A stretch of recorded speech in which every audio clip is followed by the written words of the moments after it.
magnetic field due to a current carrying circular coil. Say we have a current carrying circular coil.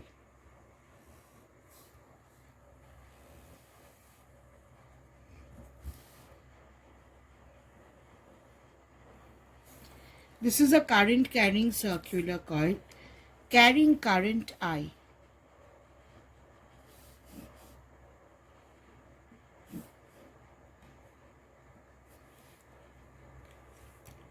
Now, along the axis of the coil,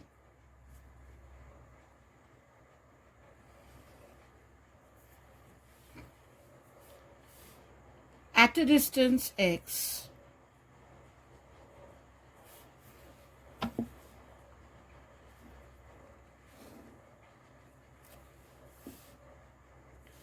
there is a point P where we have to find a magnetic field due to this current carrying circular coil.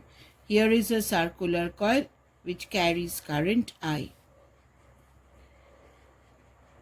The circular coil has a radius A.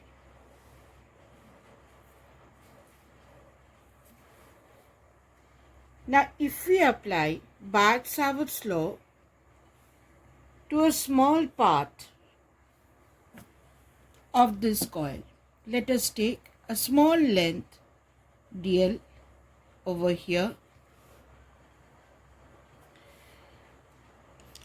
Then the magnetic field due to this dl at this point dB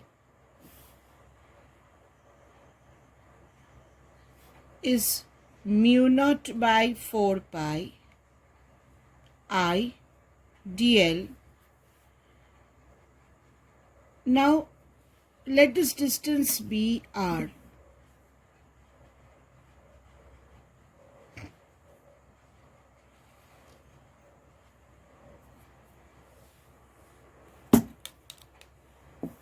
This is r.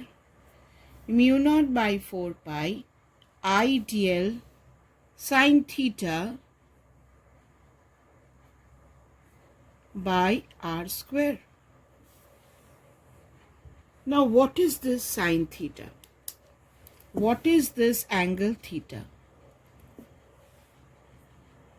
If you remember from Barth-Savart law, we had a current carrying wire carrying current I. Then we had a small length over here dl. Then at a point P where we were finding the magnetic field,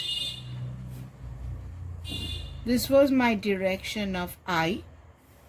Theta was the angle between ideal current element and R. This was my theta.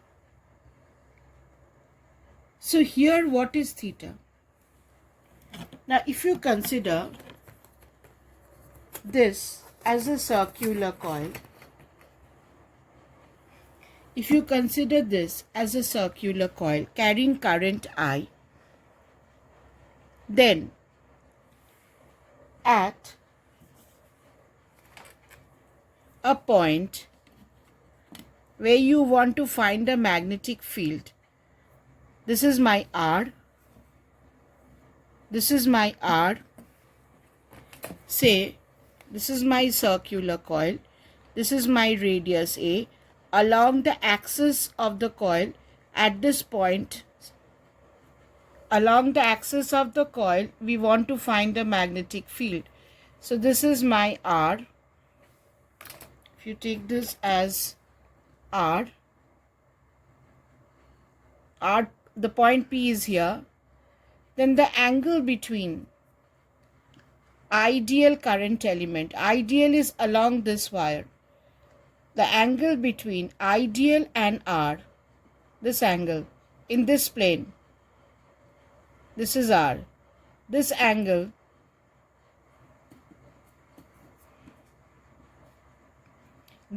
is 90 degree, it is in this plane. this angle is 90 degree.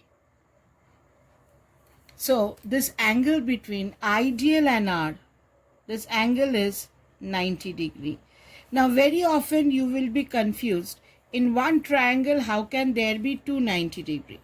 Children, these two are in two different planes. This was my R. So this 90 degrees in this plane. And if you can take this, this is the axis. So this is the axis. So that angle is 90 degree in this plane.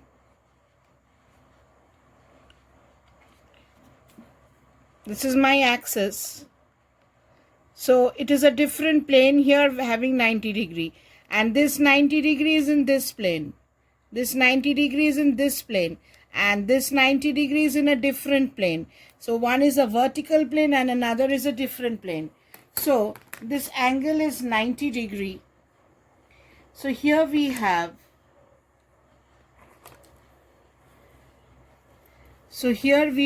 theta as 90 degree. Now if theta is 90 degree here, the magnetic field dB becomes mu naught by 4 pi I dl by r square.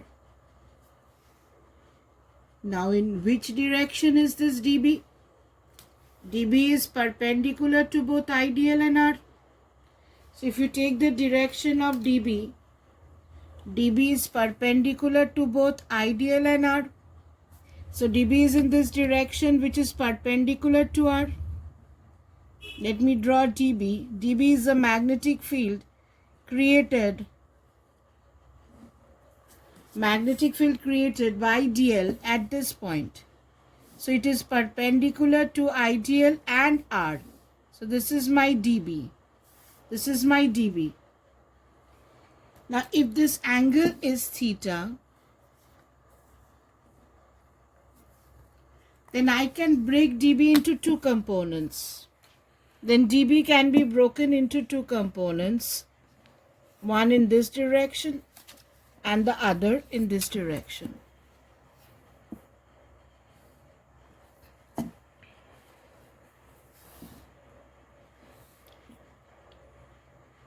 Now, this is perpendicular to this line. And this is perpendicular to this line. Therefore, this angle is theta. Or you can say, this is 90 degree. So this angle is 90 minus theta. Again, this angle is 90 degree. So this angle is theta, any one of the way. Similarly, the dB at the bottom. The dB at a bottom dl, if you take a small length over here in the opposite side, dl, and find out the magnetic field at this position due to this dl.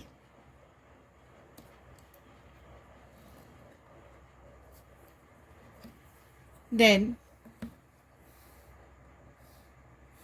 this is the radius A, this is X and this is R, because it is symmetrically placed. Then dB due to this dl is perpendicular to R again. It is perpendicular to R again. So this is my dB. This angle is theta. So this dB again can be broken into two components. One in this direction and one in this direction. Now if this is theta, this angle is 90 minus theta. So this angle is theta because dB is perpendicular to R. It is perpendicular to R. Now if I break it into components, then this is dB cos theta and this is dB sin theta. Similarly, if I break this dB into two components, this is dB cos theta and this is dB sine theta. So if you take a current carrying coil carrying current I, if you take a current carrying coil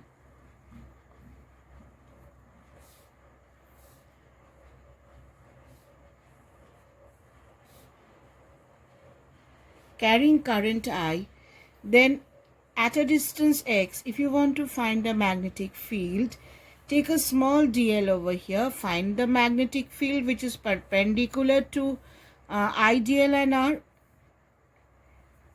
It is mu naught by 4 pi I dl sine 90, because this angle I told you it's in a different plane. If this is the current carrying coil and this is r, then if this is r, then this angle is 90 degree. Angle ideal goes in this way, ideal goes in this way, and angle between ideal and r, can you see this angle is 90 degree. So this angle is 90 degree. So it is mu naught by 4 pi ideal by r square. Similarly, if you take a dl over here perpendicular to r, you have another dB which is equal, since symmetrically placed, but in opposite direction.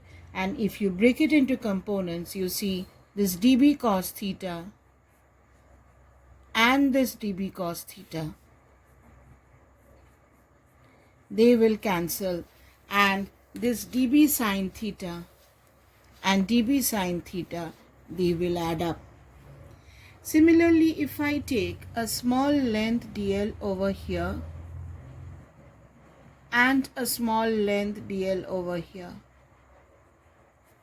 I will see the same thing. The cos components will cancel and the sine components will add. Similarly, if you take a small length, say dl this side, and a small length dl this side, if you take identically on either sides, every time we will see that the cos components cancel each other and the sine components add up.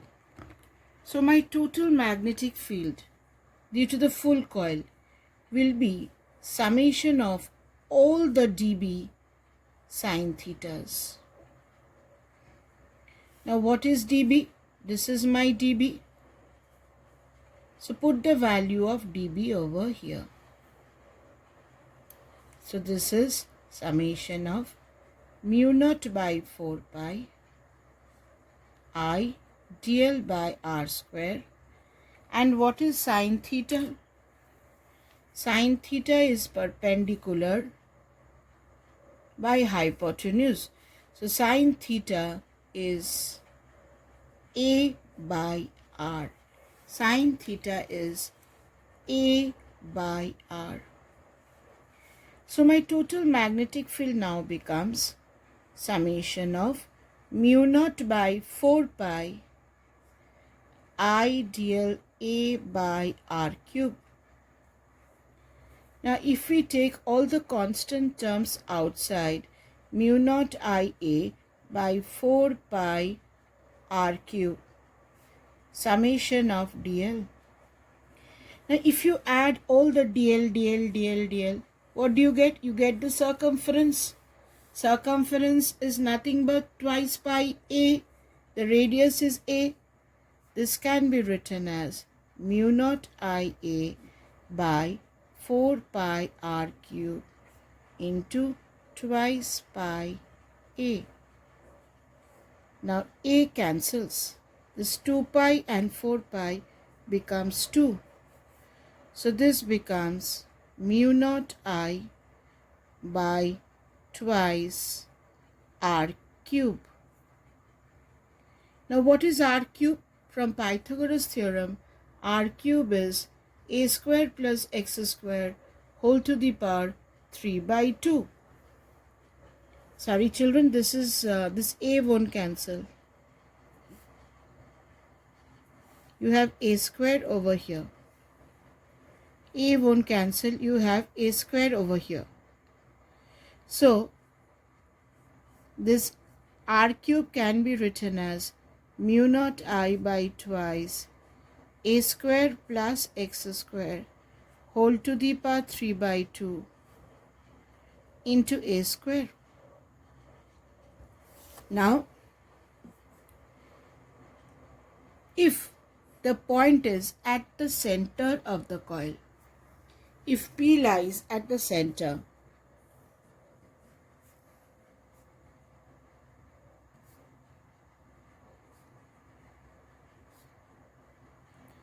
if P lies at the center of the coil,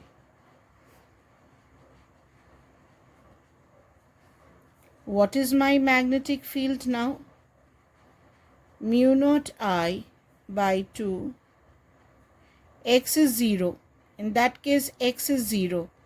If P is at the center, x is 0. So it is twice a square to the power 3 by 2 into a square. So this becomes mu naught I by twice a cube into a square. That is mu naught I by twice a. This is the magnetic field at the center of the coil. And this is the magnetic field at a distance x. Now, if there are n number of turns, for n number of turns, if there are n number of turns of coil,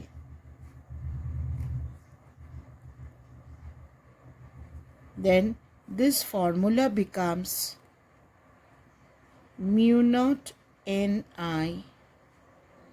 We have taken it as capital N, mu naught Ni by twice a, and this formula becomes mu naught Ni a square divided by 2 a square plus x square to the power 3 by 2 if there are n number of turns.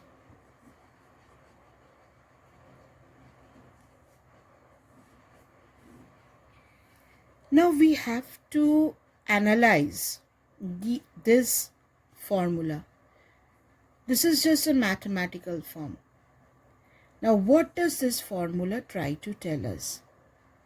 You see, if we take a circular coil, let us go on to the plotting of graphs. Say we take a circular coil.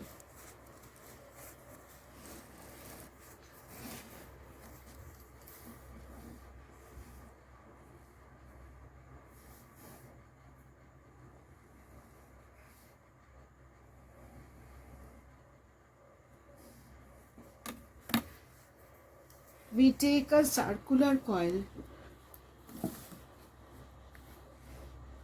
of radius A and we want to plot a graph of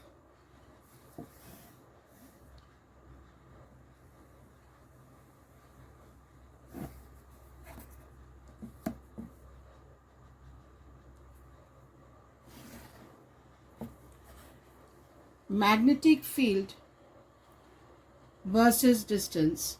We want to plot a graph of magnetic field versus distance for this coil. This coil carries a current I. Now what is the expression for the magnetic field? Expression for the magnetic field is mu naught Ni a square by 2 a square plus x square to the power 3 by 2. To plot the graph, you see, B is maximum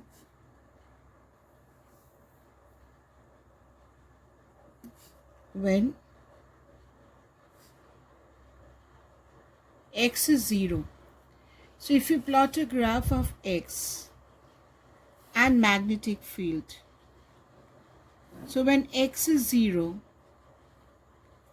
we get the maximum magnetic field.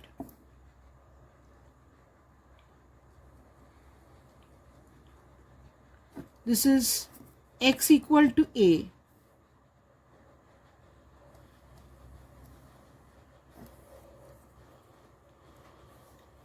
This is x equal to minus A because the radius is A, and this is x equal to plus A.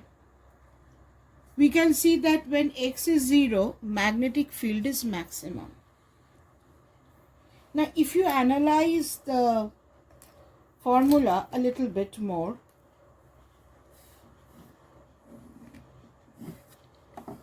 dB dx,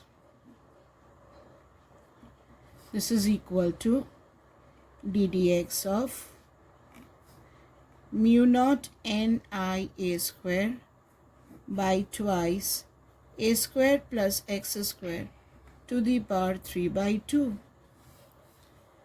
This is equal to, I am taking the constant term outside,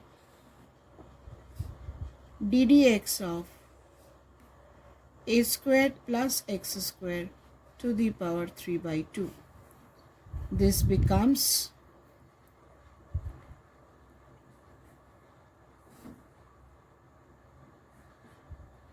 3 by 2 a square plus x square to the power 3 by 2.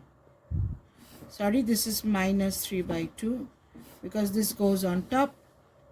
Minus 3 by 2 minus 1. So this becomes minus 5 by 2. And for this x square, you have a term 2x. Now this 2 cancels off. You are left with minus mu naught n I a square minus 3 by 2 mu naught n I a square into a square plus x square to the power minus 5 by 2. Now if we differentiate this once again,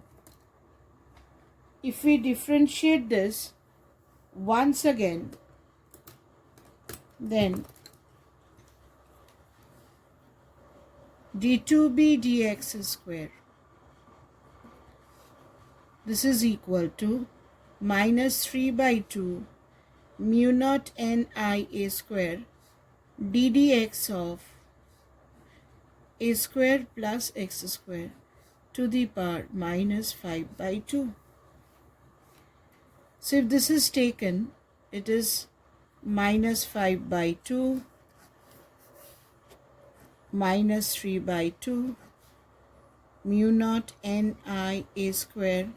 There was an x term we missed out, children. So here is an x, here is an x. So mu naught n I a square, this is a square plus x square to the power minus 7 by 2. Minus 5 by 2 minus 1 is minus 7 by 2 into, for this x square term we have 2x and previously we had an x. Now this is uv, you have to differentiate it as this is u and this is v, uv. So another term is minus 3 by 2 mu naught n I a square plus x square to the power minus 5 by 2. And now we differentiate this x, which is 1. Now you will find out why I am doing this. Children, we are studying the rate of change of B with respect to x. One peculiar thing we are observing over here, that is when dB dx is constant, when dB dx is constant, then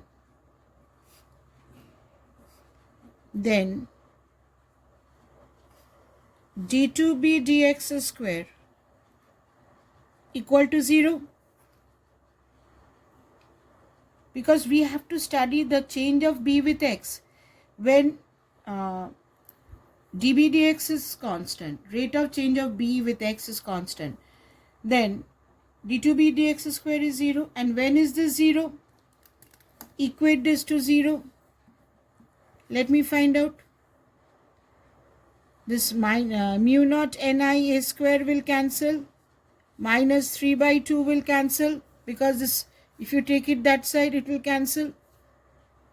So what are you left with? You are left with minus 5 by 2 a square plus x square to the power minus 7 by 2. 2x into x is into 2x square minus it will be plus a square plus x square to the power minus 5 by 2 equal to 0. Now this 2 cancels. So what you have? Minus 5x square divided by a square plus x square to the power 7 by 2, because it was minus, plus 1 by a square plus x square to the power 5 by 2 equal to 0. Now if you take this term that side, a square plus x square to the power 5 by 2 cancels. What are you left with? Or you can do it in this way. Take a square plus x square to the power 7 by 2 as LCM. So this becomes plus a square plus x square equal to 0. So if you cross multiply, what you have over here, a square minus 4x square equal to 0, or 4x square equal to a square, or x square equal to a square by 4, or x is equal to plus minus a by 2. So what we are seeing over here, children, when the distance from the center is plus minus a by 2, your dB dx is constant. Now if your dB dx is constant, what will be the nature of the graph? So when x is just in the middle, this is x equal to minus a by 2.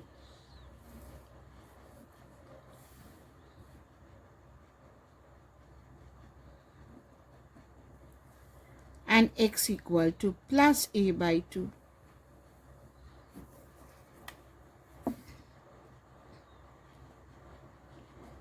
At these 2 points, which are known as inflection points, dB dx is constant, because the double differentiation is 0.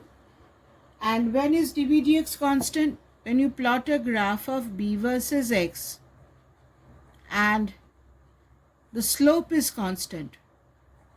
Slope is constant. What can you say? That at these 2 points, the graph takes a linear nature.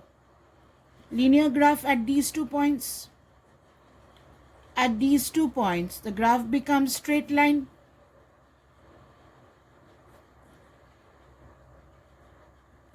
So, if the graph is drawn for magnetic field versus x, at x equal to 0, magnetic field is maximum.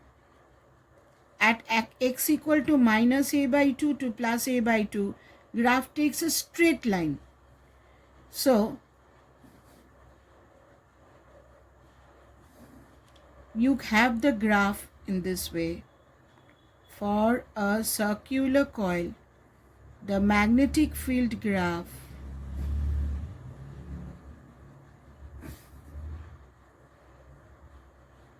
will take this nature.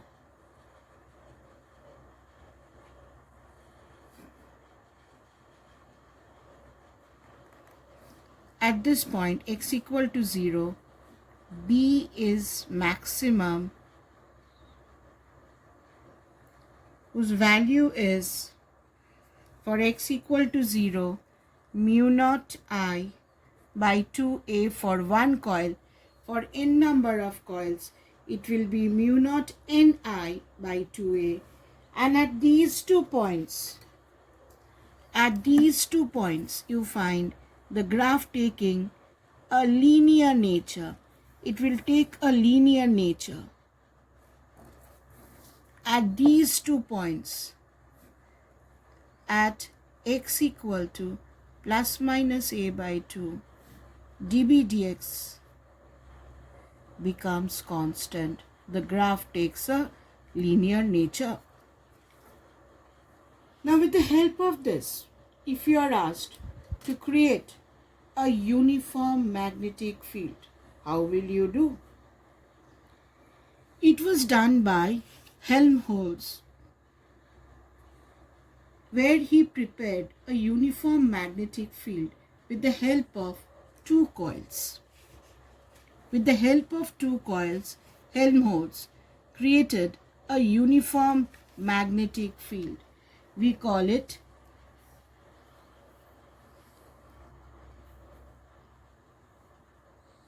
Helmholtz coils. We call it Helmholtz coils. Now, what are Helmholtz coils?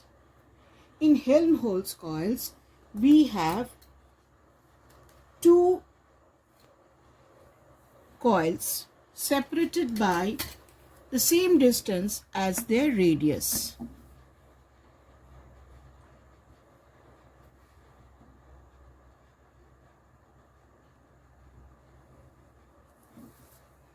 We have 2 coils. This is a coil and this is another coil.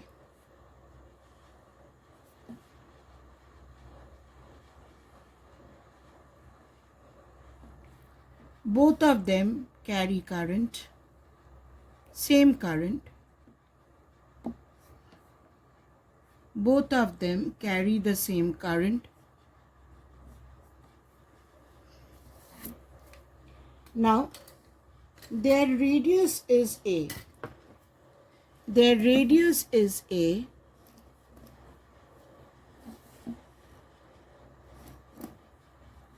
And the separation distance between the 2 coils is also A. Now, if we draw the graph for the individual coils,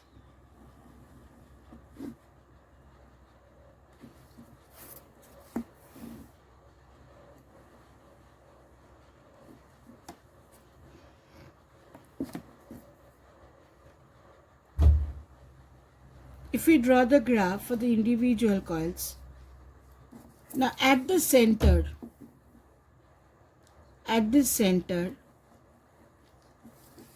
it is minus a by 2 for this coil, plus a by 2 for this coil and minus a by 2 for this coil.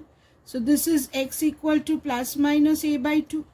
The coils are in this way. You have 2 coils in this way. This is one coil and this is another coil.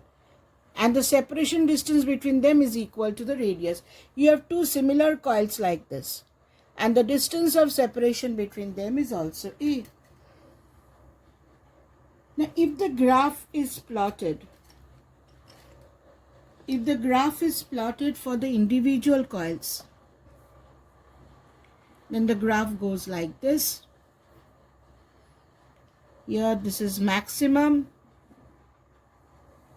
This is one graph for this coil, and for this coil again, you have a graph like this. This is for the individual coils. For one graph, you have this. For one coil, you have this. And for the other coil, you have a similar graph. Now, at the point of intersection, let us look into the point of intersection. At this point, this graph is decreasing at a linear way and this graph is increasing in a linear way. Why? because at x equal to plus minus a by 2, the slope of the graph is constant, whether it is plus a by 2 or minus a by 2. Whether it is plus a by 2 or minus a by 2. At these 2 points, the graph takes a straight line nature. So for this coil, the magnetic field, we are plotting the magnetic field, isn't it?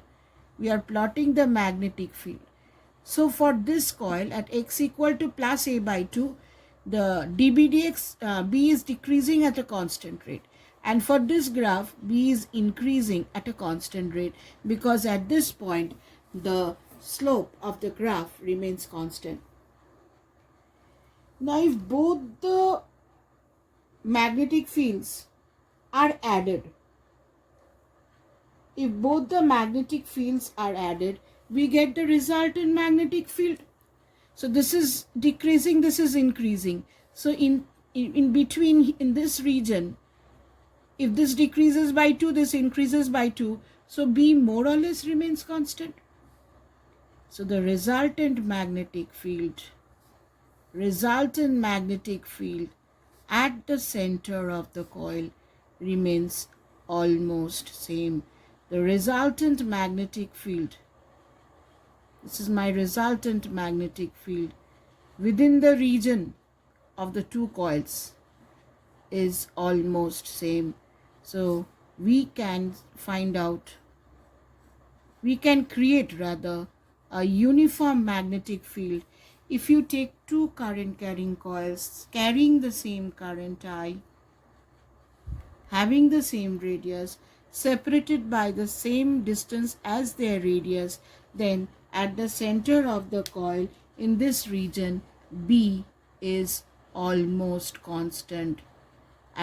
Between the two coils, B is almost constant. Why? Because magnetic field due to one coil decreases at a constant rate and magnetic field due to other coil increases at a constant rate. So resultant magnetic field becomes constant. Now, in case you are asked to find the magnetic field due to only a part of a circular coil, say this is a complete circular coil carrying current I. What is the magnetic field at the center? This we have done mu naught I by 2a. It is mu naught I by 2a. A is the radius. So if we take this radius as r, if you take the radius of this coil as r, then the magnetic field at this center is mu naught I by 2r. But in case you are asked to find the magnetic field due to only a small angle theta, you are asked to find the magnetic field due to only this part of the circular coil. Then how do you get? Say for 2 pi angle, you write it in this way, for 2 pi angle, my magnetic field B is mu naught I by 2r. For theta angle, magnetic field B dash is mu naught I by into theta by 2 pi, isn't it? For 1 degree it is this by 2 pi. For 2 pi angle, full 2 pi angle, this is my magnetic field.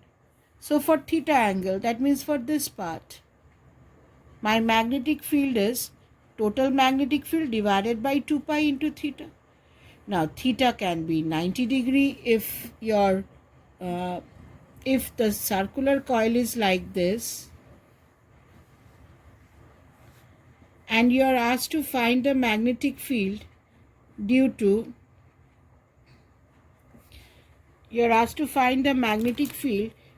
this part of the coil. Here my theta is 90 degree. So in this case, theta will be 90 degree. Now if it is half of the coil, then theta is 180. So if you can get the magnetic field due to one full circular coil, you can find the magnetic field due to any part of a circular coil. So from the beginning, if we come, we had a circular current carrying coil. Then at a distance x at the point P, we were asked to find the magnetic field. We took a small length dl. Then at a distance r, my dB was mu naught by 4 pi I dl sine theta by r square. Theta angle was 90 degree. It was in a different plane. Don't be confused, two angles 90 degree, because this is one plane and this will be in a different plane. Now this magnetic field dB is perpendicular to r. Similarly, if you consider a dl at the other end, here dB will be perpendicular to r. dB is the magnetic field created by the small part dl. If you break up dB into components, cos components cancel, sine components add up. If you take dLs in the opposite parts, every time you will see that the cos components cancel.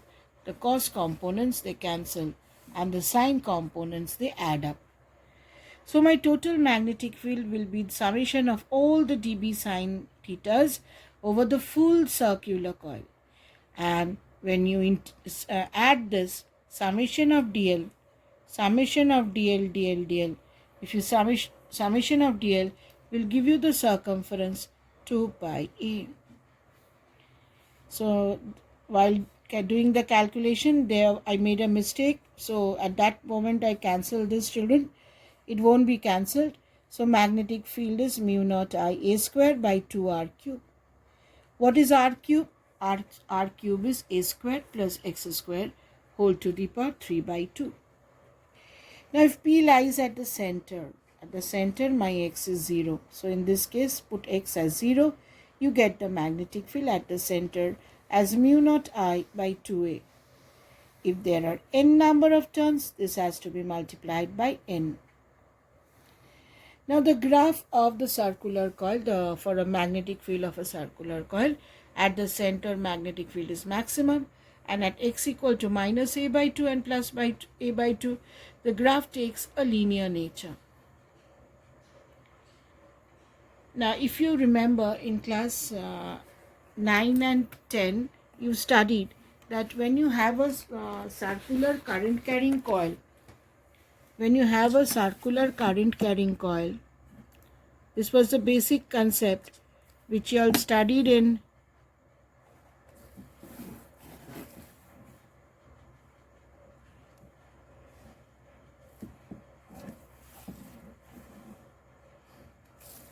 class 9 and 10. This was a current carrying coil carrying current I. The magnetic field due to this current carrying circular coil, the lines of force were concentric rings. They were concentric rings.